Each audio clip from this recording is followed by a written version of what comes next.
This week's question comes from a parishioner who apparently has engaged in a lot of different faith formation exercises having to do with consecration. And the question was, can one be consecrated to all of these different figures within the church? And the short answer to that question is that actually all of those consecration exercises intend the disciple to be consecrated to one thing. So if you go all the way back to the original work by St. Louis de Montfort on consecration, the actual exercise is consecration to Jesus through Mary. That was the work by St. Louis de Montfort.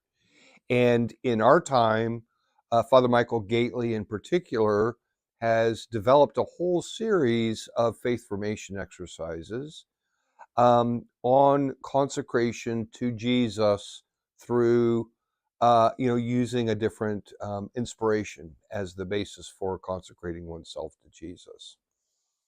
So there is consecration to Jesus through Joseph. There is consecration to Jesus through the Eucharist. And again, there's a whole set of exercises that one can undertake.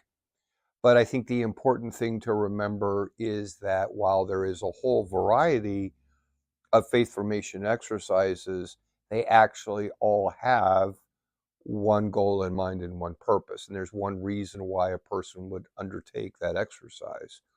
And then you might ask, well, I mean, why would I do it more than once then? Because, well, once I'm consecrated, aren't I consecrated? And I think both things are true, that yes, once you're consecrated, once you're set aside for a particular purpose, you remain set aside for a particular purpose.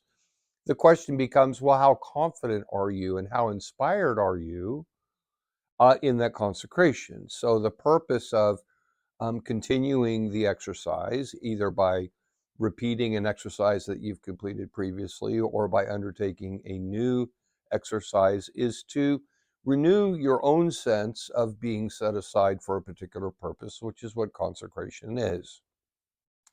And even more fundamentally, more confident, more trusting, more faithful to the fact that, as we always say, God is who he says he is, and you are who he says you are, and you are living the life that he created you to live.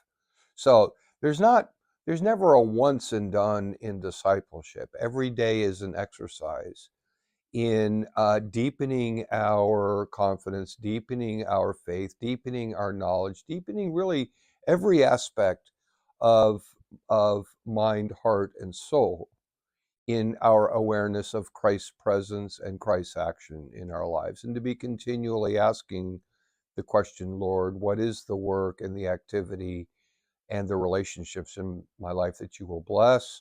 In other words, what is that work and activity and relationships that will draw me into deeper union with you?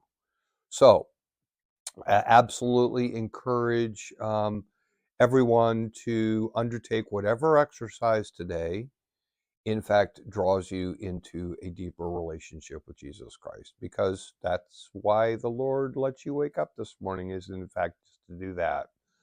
And remember, as we always say, God is who he says he is, you are who he says you are, and live the life that he made you to live.